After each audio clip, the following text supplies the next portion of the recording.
Om Tava Kathamritam Tapta Jeevanam Kavibhiriritam Kalmashapaham Sravanamangalam Srimadaatatam Bhuvi Grananti Ye Bhurida Jana.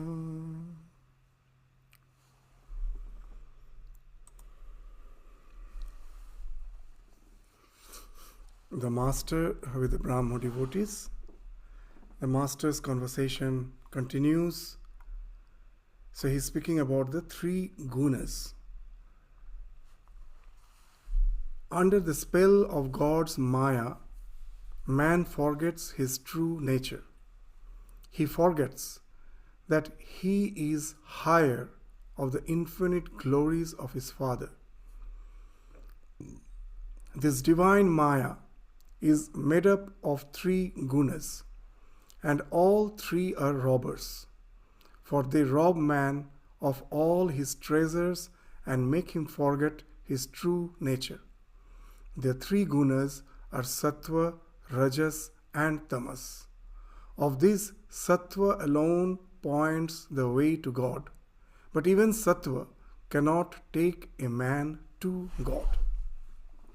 So in these few words, we find Sri Ramakrishna is beautifully bringing the concept of the three gunas as has been spoken of in the Vedanta philosophy. The Vedanta philosophy says that this world is three guna mayi, that it is constituted of three gunas. Now, as we will find that sometimes the same topic comes in the successive classes. In the last Bhagavad Gita class, we were almost dealing with the same subject, that Gunamayi Maya. So here we find today Sri Ramakrishna's words are also related to that Gunamayi Maya, that this world is constituted of three gunas. The word guna is a technical term. What it actually means? Guna means the qualities. With the three qualities, the entire universe is made of. What are these three qualities? Sattva, Rajas, Tamas. Sattva guna, Rajaguna, Tamaguna. And these three gunas are interconvertible. And whatever we see is nothing but the expression in the form of permutation and combination of these three gunas. So what actually it means? So as we were mentioning even in the last class, these terms are something, unless we know its meaning, we feel that we are familiar with the philosophy, but we are familiar only with the words. What those words actually mean, sometimes we don't have any idea. So as in the last class we were trying to describe it elaborately, so today we will summarize it from whatever we have discussed in the last class. That what actually these three gunas means. As we were saying that our mind is not something which is vacant. That when I am in the state of deep sleep, all the ideas, all my knowledge, all my perceptual knowledge, all my intellectual knowledge, conceptual knowledge, everything is there in the mind, but it is not finding any expression. It is in a potential form. It is in the dormant state. Everything is there. So that's why when I am in deep sleep, I wake up, what I say? Oh, I had a very deep sleep. I knew nothing. That's the thing. That's the impression that somehow there was a witness. If there was no witness, then how would I have known that I knew nothing? I was the witness of the nothingness. I was the witness of that nothingness. Otherwise, I would have known nothing. So I knew nothing. So what it speaks of, that where the knowledge has gone, it is there in a latent form, hidden in the mind. When I wake up, so that is the state of tamas. Tamas means darkness. So there is a state of tamas in which nothing is manifesting. It's there, but it's all hidden. When I wake up, I see the red flower. I wake up, I look out from the window of my bedroom, and in the garden I see a nice red flower blooming. So, is that red flower really outside? Even the science will say us, no. Actually, the color is not there out. It is not out there. The color is in the mind. It is not out there.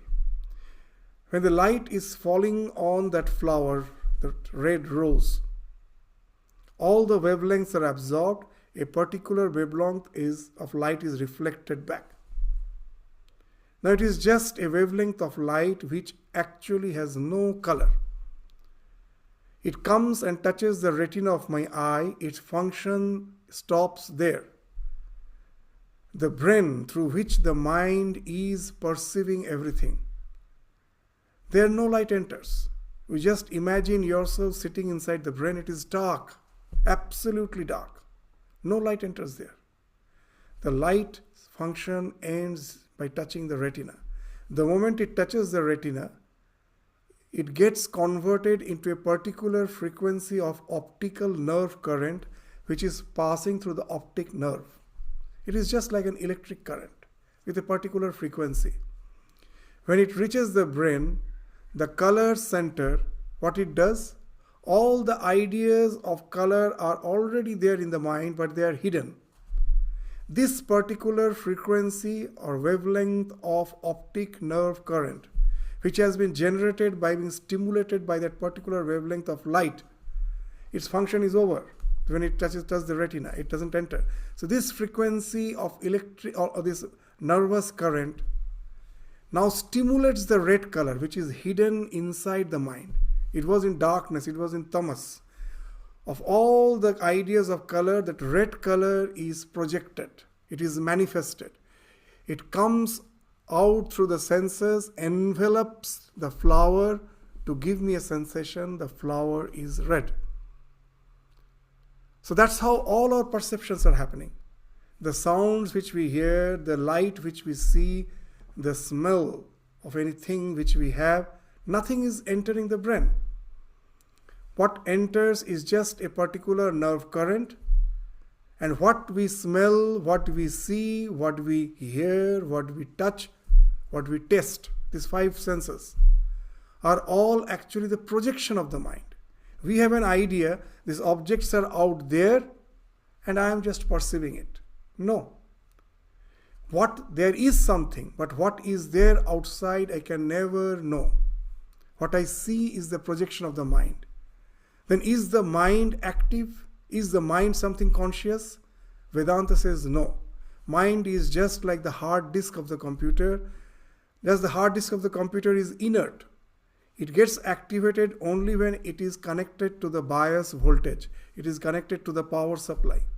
If the power supply is not there, it is just like a dead log wood, inert. Similarly, the mind itself is not conscious. Otherwise, even for a dead person, perception would have been possible. It's only when the consciousness activates the mind, consciousness in association with the mind is activated, and all the concepts are there in the mind, and the mind projects as per the stimuli.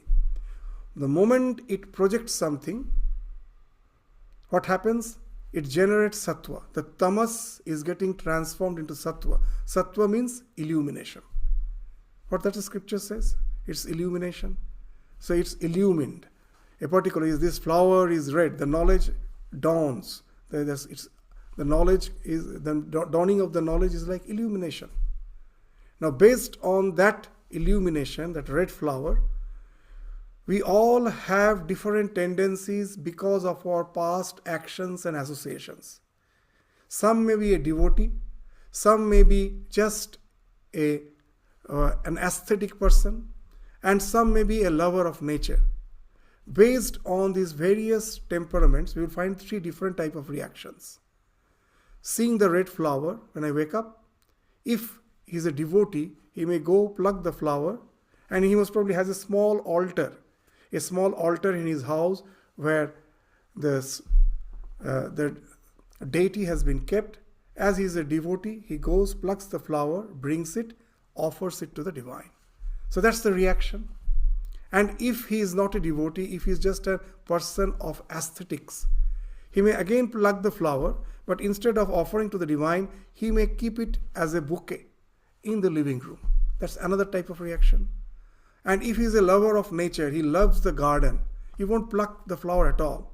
He will be inspired to water the plant nicely so that more flowers bloom. He likes to see the flowers blooming in the garden. He doesn't like to pluck the flowers. So you see, based on the perception as per our tendencies, there will be different reactions in the form of action. This action is rajas. Now just think, our entire life, does anything anything can be explained apart from this? That all the knowledge is in the mind, the external world is acting as a stimuli to generate a particular knowledge when I'm interacting with it, and based on my tendencies, I'm interacting with the world. Isn't it that what can define my entire life, all my activities from birth to death? So now you see these terms will have a very significant meaning. What's that meaning in the modern terminology? That the world, the moment I perceive the world as a living organism, as a living being, what happens? That I am seeing something, the stimulus is there, and based on that stimulus, I am responding. What's the difference between an animate and an inanimate? A rock, even if the light is falling on it, it doesn't respond. It has no senses, no mind, nothing. So it doesn't respond. So a piece of rock doesn't know the entire world exists. It is because I certify the world exists. That's why the world exists. Without my certification, the world doesn't exist at all. Because the way I am seeing is the projection of the mind. What is outside there is unknowable. What I see is the projection of the mind, and that's how the world comes into existence. So that's why it is called Tri-Guna-Mayi. But how it has come into existence? Because of the conscious principle activating the mind, and it is the consciousness which through the mind is coming out as all these perceptions. The redness of the flower is actually the consciousness projected as redness. The sweet smell of the flower is actually the consciousness projected through the mind and senses as the sweet smell. So it is the consciousness and consciousness alone which is being projected as the universe in the form of this name and form which constitutes the entire universe. As in the last class we were giving that example that consciousness is just like the white light and the mind is like the prism. When the white light falls on the prism, it breaks into the spectrum. Similarly, the consciousness, when comes in association with the prism called mind, breaks into the spectrum of this world of name and form which constitutes our universe. So now when it is being said that it is all God's Maya, that what the first line, under the spell of God's Maya, man forgets his true nature. Now we, because of the ignorance, are not aware of the consciousness which is always there in association with the mind. I'm not aware of that. I'm totally baffled by what I see outside. And I think it to be real, but it is just as virtual as the virtual image in the screen of your laptop. It is apparent, it is not real, but I take it to be real. And that's the meaning of the word Maya. What the word Maya means? Ya means yatha yatha, as it is. Ma is a negation. That I have a feeling that what I am seeing there outside is as it is. The scripture is asserting no. Maya, it is not as it is. What you see it outside is not as it is. We are constantly being baffled by this world of virtual reality and think it to be real. So that's why the very first sentence, under the spell of God's Maya, man forgets his true nature. That is the consciousness alone, which is being projected in the form of this, this name, form, sight, feelings, whatever I see. Is consciousness alone. So I forgot that consciousness and take this projection to be real. He forgets that he is the higher of infinite glories of his Father. That this consciousness is the source of entire existence. The ultimate cause, just like for the Son, the Father is the cause. For the entire universe, that conscious principle is the cause. That's the Father. For him, as the conscious principle, there is no death. That's eternal. It was, it is, it will be, and there is no transformation. It is as it is, and it has no want. It is ever fulfilled.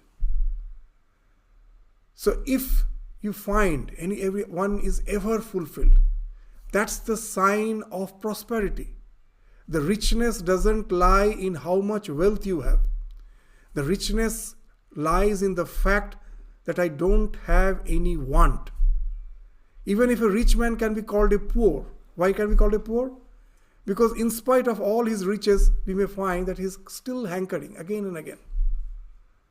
So that's the sign of poverty. If you find a person that irrespective of the fact what worldly wealth he has, he is always satisfied. Nothing can baffle him. And he is satisfied because he is always aware of the consciousness which is his real nature. That nothing can touch it. Fire cannot burn it. Water cannot drench it. Nothing can kill it. The sword cannot pierce it. That's what has been spoken of in the Bhagavad Gita. Nothing can touch it. And he is always aware of that. That whatever may happen to the body, nothing can touch the consciousness which is always there as the eternal principle behind this so-called apparent existence. So that speaks of the tremendous prosperity, that nothing can affect me, nothing can dwindle my existence. So that's what he's saying, that he forgets that he is the higher, that he is the inheritor of this infinite glories of his Father. And then this divine Maya is made up of three gunas, just as we spoke of just now. And that how we get baffled? Because of these three gunas. And all three are robbers. For they rob of all his treasures and make him forget his true nature. So that's the function of a robber. So Sri Ramakrishna, with the help of allegories, is trying to explain that subtle truth. That what the robber does, he takes away our wealth. Here also these three gunas has made us forget our real nature. It has as if robbed our real nature. It can actually never rob it, because it is always there with me. The thing which is my ultimate identity, no one can take away my identity. Just the way I can never get rid of my shadow. It is always with me. So similarly, something like that, it's just the identity. It can never be taken away from me. It is always with me. No one can take it away from me. But what has happened? I have somehow become forgetful about it. The scriptures gives the example of a deer with the mask in its navel. The deer, that particular deer has that mask. It has a wonderful fragrance. The deer doesn't know the source. That it is in its navel that mask is. It doesn't know. And it gets so much infatuated by that fragrance. In search of that source of fragrance, it goes on running. At last it gets exhausted, it dies, without knowing that the source was within. It was just in his own navel. And it was running in search of it. And that's what we are, in search of happiness, joy, fulfillment, all those things we are in search of, eternally chasing without knowing it is all within. Because we have somehow become forgetful. The three gunas have made us forget about our real nature. And that way it has robbed. Not in the literal sense it has robbed. It is still with me. It has actually made me forget about my real nature. So that's why they're called the robbers. They rob of all his treasures and make him forget his true nature. The three gunas are the sattva, rajas and tamas, just as we were describing. Of this, sattva alone points the way to God. But even sattva cannot take a man to God. So after that he will give a nice allegory, a nice parable to explain that how these three gunas rob us and how sattva can help us to the liberation. But ultimately, the liberation is going beyond the mind. And sattva, raja, tama, these three gunas are the aspects of the mind. So when you go beyond the mind, even sattva has to be left alone. As very nicely Bhagavan Buddha used to say, very nice, what he used to say? That it is the same mind which has bound us to the world, the same mind can liberate us. There are certain aspects of the mind by culturing which I can go to that liberation. But when I go to the liberation, all those practices of mindfulness, meditation, they are of no need anymore.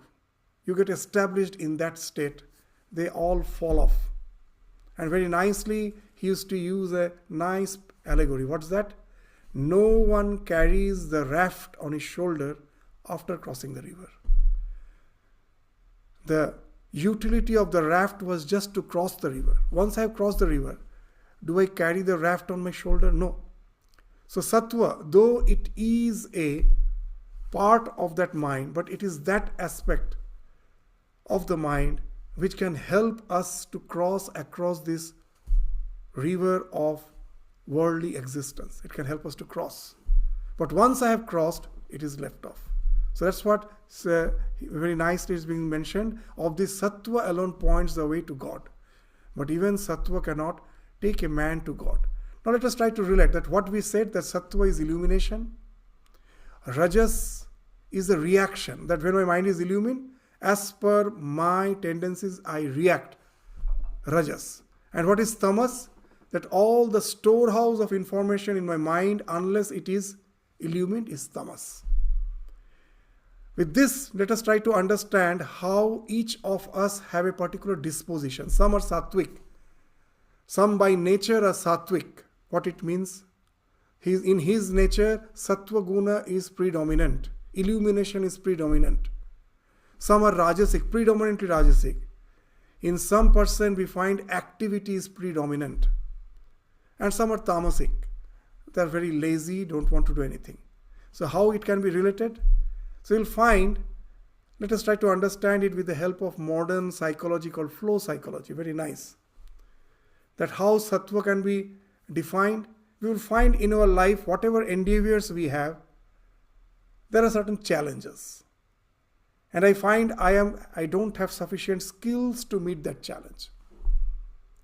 So I try to develop the skills. So when I'm trying to develop the skill, I am very much active. It speaks of rajas. But when my skills meet the challenge, a wonderful thing happens. It leads to a state called flow. Activity is going on, but it has become spontaneous. I don't have to willfully act. It is going on spontaneously. And my mind is extremely alert. It is fully illumined. Activity is going on without keeping that, your attention to the work for each and every step, you are not more bothered. But your mind is fully focused and it takes you to a state of bliss. You will find you are so focused that you start forgetting everything else. If it's the time for taking food, you have forgotten your hunger, thirst, everything. You continue with that state. Others think he's working, overworking, but he doesn't feel exhausted. The one who is in that state, others feel he must be exhausted, but he doesn't feel. How this state happens? Just take an example that when we are extremely focused, what happens? Mind is extremely illumined in a state of sattva. But you don't feel the activity which is going on. It has become spontaneous. How? Because your skills have made the challenge. Take the example of a surgeon. A surgeon who is a very, very expert, skillful in operating the patient in a particular, it may be a particular surgery. Maybe he is a what you say that a neurologist, and he's very skilled in his particular stream of the medical science. He's extremely expert. He's skillful. Now this person, most probably, if he is waiting for the train, most probably he is to catch the train, and for some reason the train is delayed, he starts feeling uneasy even if he has to stand for 5 or 6 minutes extra. He feels that his legs are aching, he's feeling this uncomfortable, and again he doesn't get most probably the seat in the train, he's standing, he's feeling extremely uncomfortable. He gets down, reaches the hospital, and most probably after some time he has to operate on a patient. He enters the operation theater. Now the operation procedure starts, and most probably it is a very complicated operation. For 8 hours it goes on. We find that absolutely he has forgotten everything. He doesn't feel exhaustion. Just few moments early we found that he was feeling uneasy just to stand a bit more in the train or in the platform. But now for 8 hours he is operating on the patient. He doesn't have any need for food, for water. He doesn't feel exhausted. What has happened? When he is operating on the patient, there is a necessity. What's the necessity? That I have to have sufficient skills to operate on the patient. I have to be very alert. Because a little mistake, a little carelessness will be at the cost of the life of the patient. This necessity makes him extremely focused. And the more he is focused, the mind, when it gets focused to a particular thing, it cannot register the other things. You will find in our day-to-day life that when I am just conversing with you, someone calls me, I hear. But if I am watching a cricket match or any tournament which I am passionate about, I am watching in the TV, full attention is on there, and someone calls, I don't hear. The sound has entered my ear, but the mind has not registered. Why? Because it is fully focused on something else. The more it is focused on something, the other things are not registered. So here, out of necessity, the surgeon has sufficient skills to operate on the patient, and out of necessity, a tremendous focus that I cannot be careless even for just a fraction of a second. It may be at the cost of the life of the patient. So that necessity has given him the focus, and he has sufficient skills with which he is operating, and as his mind is fully focused. Now when the pangs of hunger is a biological alarm. The body is saying it's the time for food. It is trying to draw our attention. The pangs of hunger is an alarm system of the body. But the mind is not registering because it is fully focused in what it is doing. If I am thirsty, it is not registering. If my muscles are tensed, the mind is not registering. So I enter into a state called videha. Though I am in the body, I don't feel I have the body. Because all the bodily sensations have fallen off. We hear this term videha, this videha janaka. The janaka was as if without body. What has happened? Here that he is, this contemplation on the divine. Now you will understand. Those who get habituated in their contemplation, their mind becomes so focused that other things doesn't register at all. They enter into a state of flow. All things falls off. And you are just in that. And the more you are in a state of flow, the more your mind becomes alert and focused. When the mind becomes extremely focused in one particular thought, then as we have said again and again, that the mind can never stay in one thought for long. In this world you will find everything which is flowing. The mind is also flowing. It is jumping from thought to thought. Everything that is flowing is always because of polarity. Water flows from high level to lower level. If both the levels are same, water won't flow. Electricity flows from higher potential to lower potential. If both the ends have same potential, no electricity. Magnetism, all the forces of nature, including our mind, which is also a force, it stops when the polarity is resolved. So now, because of that flow, when that one thought is ensued, all distractions has fallen off. Nothing is there. The last thing is to fall off is the ego, that I am this body-mind complex.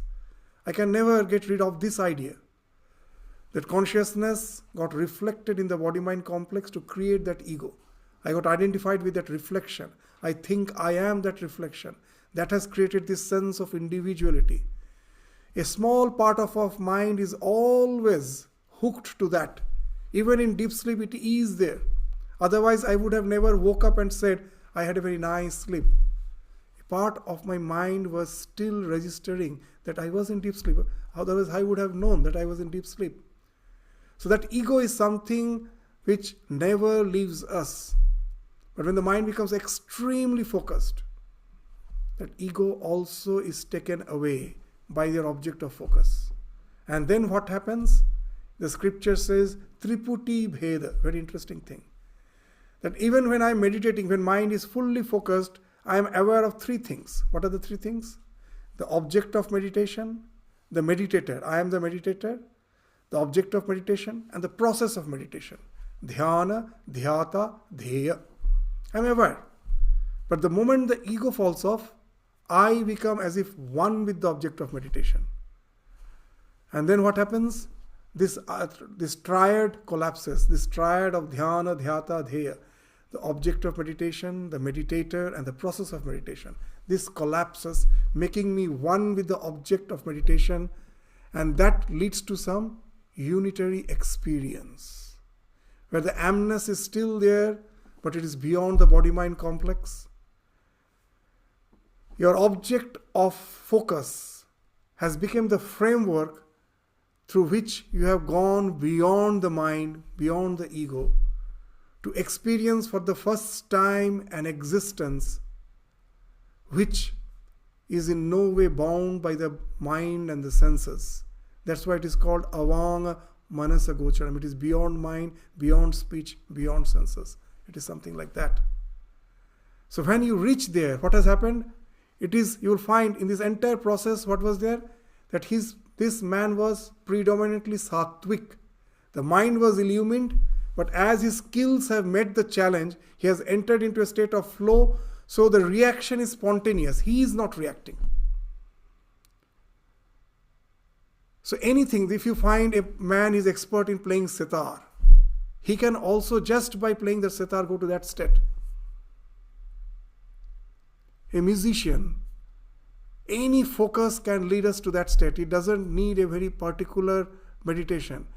Any focus can take us to that state if that focus becomes intense. That's why in Sanskrit says sa kala ya vimukta.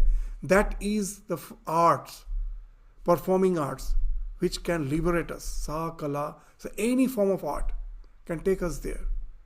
And of course, the meditation can of course take us there. So our goal is to reach there, but in the entire process, what has happened? I have taken the help of mind, but at last when I reach to that state, mind is no more there. That's the difference between the Eastern philosophy and the Western philosophy. In the Western philosophy, the ultimate reality is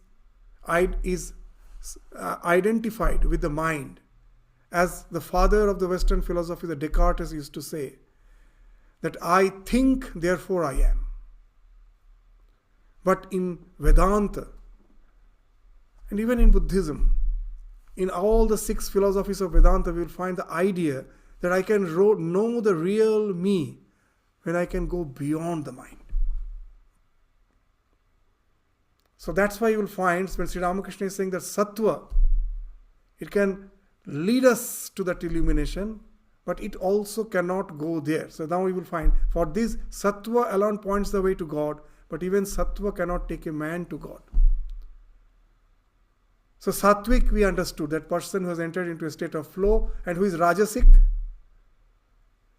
he never has any fixed challenge. he is a man of tremendous worldly ambition. So his challenge is never met. Whenever he tries to meets a challenge, his desires again makes him to think of another challenge. So he is always active. His skills are never sufficient to meet the challenge, never allows him to enter into the state of challenge, because he has so many diversive desires. So constantly is endeavoring. And that endeavor is keeping him bound to this worldly plane of existence, never allowing him to realize his real nature. So he is bound, entangled. So that is Rajasic. And who is Tamasic? There are some person by nature doesn't endeavor at all. The challenges are there, but he is not bothered about developing skills. He is just a lazy person. So such a person, his life will be destroyed. Destruction is the ultimate, means he can never in any way flourish in this life, what to speak of spiritual life. A Tamasic who never tries to develop skills. Rajasic, he is of course developing some skills, but it never meets the challenges because his challenges are so varied. And the Sattvic has a very fixed goal in life and is approaching and enters into a state of flow, taking him finally to that illumination. So I get this idea from this discussion, that the Sattva shows us the way to liberation, Rajas binds us, and Tamas destroys. So now let us enter into the story, the parable which Sri Ramakrishna is relating. You will find that the meaning becomes very, very clear. What he's saying? The three robbers. Let me tell you a story. Once a rich man was passing through a forest when three robbers surrounded him and robbed him of all his wealth. After snatching all his possessions from him, one of the robbers said, "What's the good of keeping the man alive? Kill him." Saying this, he was about to strike their victim with his sword when the second robber interrupted and said, "There's no use in killing him. Let us bind him fast and leave him here. Then he won't be able to tell the police." Accordingly, the robbers tied him with a rope, let him, and went away. So the rich man was robbed. The three robbers robbed him. One told, "Kill him." The other told, "There is no need to kill him. Let us bind him to a tree." And naturally, he cannot go to the police and report. So our purpose will be done. Let us just tie him and leave him leave him tied so that he cannot run away. So then the third, now very interesting. After a while, the third so all the three went away. So one told, "Kill him," the other told, "Let us tie." All the three agreed and he was tied. After some time, the third, who was just the witness, who never told anything, never reacted, he somehow alone returned, one of the robbers. So after a while, the third robber returned to the rich man and said, "Ah, you are badly hurt, aren't you? Come, I am going to release you." The third robber set the man free and led him out of the forest. When they came near the highway, the robber said, "Follow this road and you will reach home easily. But you must come with me too," said the man. So they are seeing the robber so kind. So he released him, the third robber, and then guided him to the end of the forest and showed him, "So that's your village, now you can go." So this man, out of gratitude, said, "Please come with me. I want to just be your host. I want to just invite you. So please come with me." That's what now this man requested from the sense of gratitude. "So you must come with me too," said the man. "You have done so much for me. We shall be all happy to see you at our home." Now this third robber, what he is replying? "No," said the robber. "It is not possible for me to go there. The police will arrest me." So saying, he left the rich man after pointing out his way. So this third robber just showed him, but he could never accompany him. He showed him, "Now you go." So this is a nice story. Now what's Sri Ramakrishna saying? Now the first robber who said, "What's the good of keeping the man alive? Kill him," is tamas. It destroys.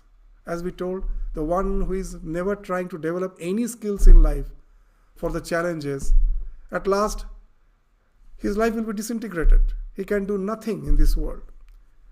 So his life is destroyed. So the first robber who said killed him, as if destroy him. So it destroys.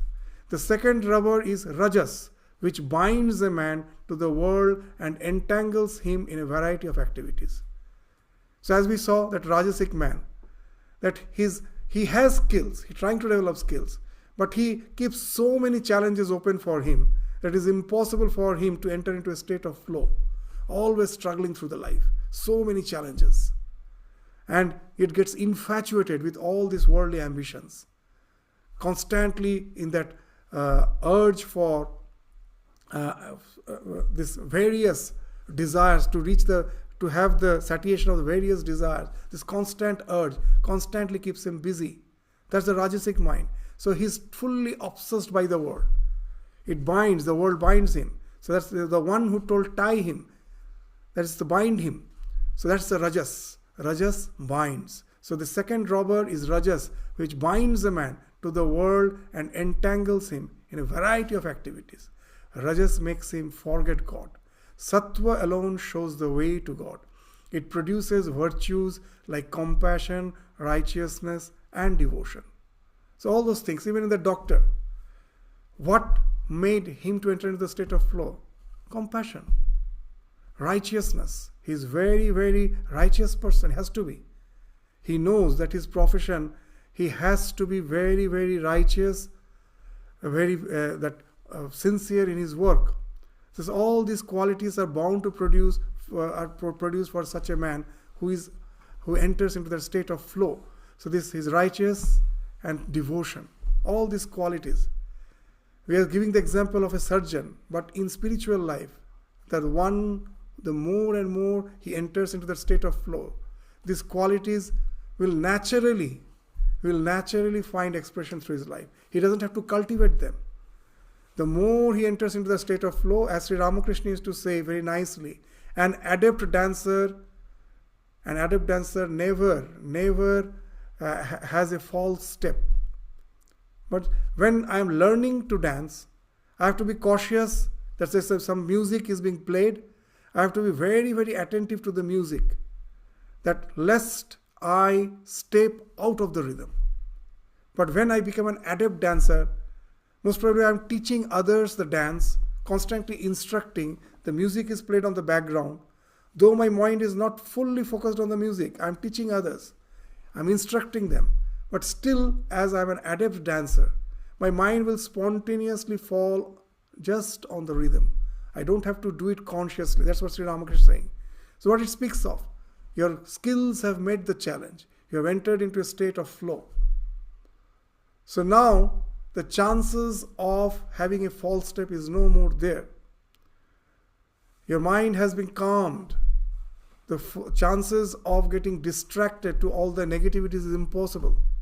She is bound to have all those good qualities spontaneously. So that's the thing Sri Ramakrishna is saying. And again, sattva is like the last step of the stairs. Next to it is the roof. The Supreme Brahman is man's own abode. So sattva is not the roof. It is the last step of the stair. It takes you up to there and then you reach the roof. The roof is what? That's your real nature. There's a Supreme Brahman is the man's own abode. One cannot attain the knowledge of Brahman unless one transcends the three gunas. The simple words of Ramakrishna is wonderful. That he was not a literate person. He never went through the academic education. He have never passed even the preliminary education system. In our terms, he is an illiterate person. His life is there as a proof. What's the proof? That real knowledge is in realization. Unless you realize, there cannot be real knowledge. That to give an example, suppose a man who have tasted the mango, he comes and describes the taste of mango to a group of people who have never tasted the mango. So this man says mango is sweet, it has a nice flavor. Those who listens, they think they have understood. because they have idea of sweetness, they have the idea of flavor, because they have tasted something sweet, they have smelled something which is a nice fragrance. So now they try to relate these words with their available fund of experience. Some will say mango is as sweet as molasses. It has a nice fragrance of, say, rose. Some say no, it is as sweet as honey and it has a fragrance of jasmine. So all these varied opinions are formed. Why? Because none of them have this available fund of realization. They're just trying to conceive it intellectually. And that's what our academic education speaks of. It's just a conception, conceptual knowledge with which we are all struggling. It's what all the so-called conventional religion speaks of, with all the doctrines and dogmas. A realized soul comes and speaks out. Buddha speaks out the truth. Krishna speaks out the truth. But we have varied opinions. We all struggle. Because what he has said from his realization, we are trying to understand it only with intellectual concept. We don't have that same fund of realization. And that's why we think this academic knowledge is the highest thing which we can have in our civilization. But Ramakrishna is a proof that these are all bogus. Unless you go to the realization, it's no knowledge at all. That's why you will find when you read this gospel, not a single sentence he is speaking, not a single sentence which you can contradict if you really just go deep. Not a single. Just how logically that it is. He is speaking casually to the people, without any notes, without any preparation, an illiterate person. But the sentences you see, each and every sentence speaks that it is, each and every sentence is totally substantiated by the realization, nothing else. And that's the wonderful thing of the gospel. A so-called person in our modern world, sense of world, is totally illiterate, but he is there as a proof that realization alone is the truth, is the knowledge. And that's why not a single sentence you will find in simple. And when you realize the truth, you speak in simple words. You don't need some very fabricated terminologies. In simple word, the profound truth comes out. And that's what we find how wonderfully has been spelled out in this gospel. That's why we call it gospel. It has been spelled out by him. And it is coming, the truth is coming in words. And that's the beauty of this gospel. So we will stop our discussion today with this description of these three gunas. And again, in the next class, we will start with some other topics which Sri Ramakrishna is discussing with his disciples. So with this, we stop our discussion today. Thank you all. Namaskars.